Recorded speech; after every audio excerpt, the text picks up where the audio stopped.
महोदय, पर्यावरण से तात्पर्य किसी एक व्यक्ति के परिवेश से नहीं, वरन व्यक्ति के, समाज के, राष्ट्र के और इस सारी पृथ्वी के ही परिवेश से है, जिसका प्रभाव व्यक्ति, समाज, राष्ट्र और सारे विश्व पर पड़ता है।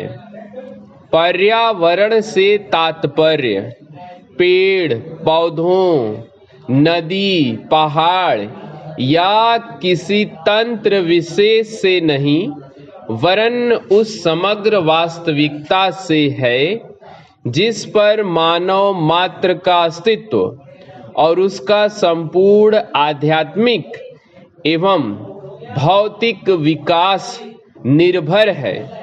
अस्तित्व केवल शारीरिक स्वास्थ्य ही नहीं, मानसिक भी। स्वस्थ शरीर में स्वस्थ मन ही अच्छे स्वास्थ्य की परिभाषा है।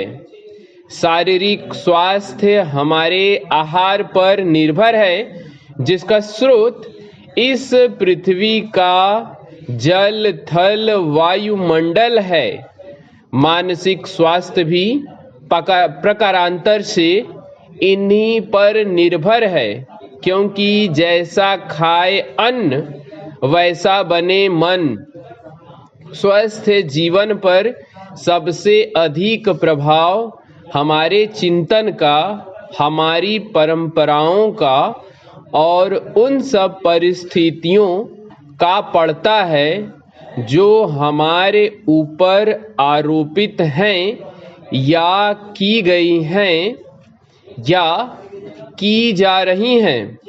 इसलिए पर्यावरण या परिवेश में जल, थल, वायु ही नहीं, बल्कि वे सारे घटक महत्वपूर्ण हैं, जिनका कुछ भी प्रभाव हमारे जीवन पर, हमारी क्रियाशीलता पर पड़ता है। जैसे हमारे विचार, हमारे आचरण और हमारी परंपराएं एवं संस्कृति आदि। सदा से मानव की आकांक्षा उन्नति और विकास की रही है। जगत का अर्थ ही है गतिमान, और गति दोनों ओर संभव है। उन्नति की ओर भी, अवनति की ओर भी। पहली को हम प्रगति कहते हैं, दूसरी को अगति, विगति, अधोगति या दुर्गति कह सकते हैं। वास्तव में मनुष्य ऐसा जटिल प्राणी है जिसमें अनेक विरोधाभासी और असंगत प्रतीत होने वाली प्रवृत्तियां और प्रतिक्रियाएं होती हैं। वह कानून और व्यवस्था की मांग करता है, किंतु चलचित्र, दूरदर्शन आदि में स्वतः भड़की हिंसा या खेलों में युक्तिपूर्वक की गई हिंसा अथवा अनीति से मंत्रमुग्ध भी हो जाता है। मनुष्य अपनी ही जाति या वर्ग के व्यक्तियों के प्रति प्रायः बहुत अधिक प्रतिद्वंद्वी होता है, किंतु कोई बाहरी खतरा उपस्थित होने पर उसके प्रति हद से ज्यादा सहयोगी बन जाता है। वह सड़कों पर या युद्धों में सामूहिक विनाश के प्रति उदासीन रहता है, किंतु किसी खान में फंसे हुए एक व्यक्ति या किसी कुएं में गिरे हुए एक बालक की रक्षा करने के लिए ढेरों साधन जुटा लेता है।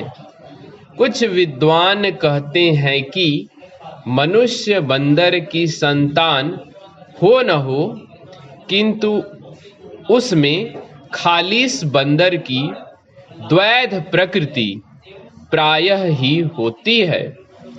उसमें शाकाहारी बंदरों की भांति वृक्षों में उछल कूद करने की प्रवृत्ति तो होती ही है, साथ ही ऐसे बंदरों की स्वाभाविक जिज्ञासा भी होती है जो अत्यंत संगठित गिरोहों में रहते हैं और भांति भांति का मांस खाने में मजा लेते हैं। मनुष्य की ऐसी परस्पर विरोधी इच्छा आकांक्षाओं से निपटना असंभव होता है। फिर भी किसी प्रकार का संतुलन, मध्यम मार्ग अपनाना अनिवार्य होता है। यही बुद्धिमानी का रास्ता है। विद्वानों ने मानव की मूलभूत आवश्यकताओं को 5 स्तरों में रखा है।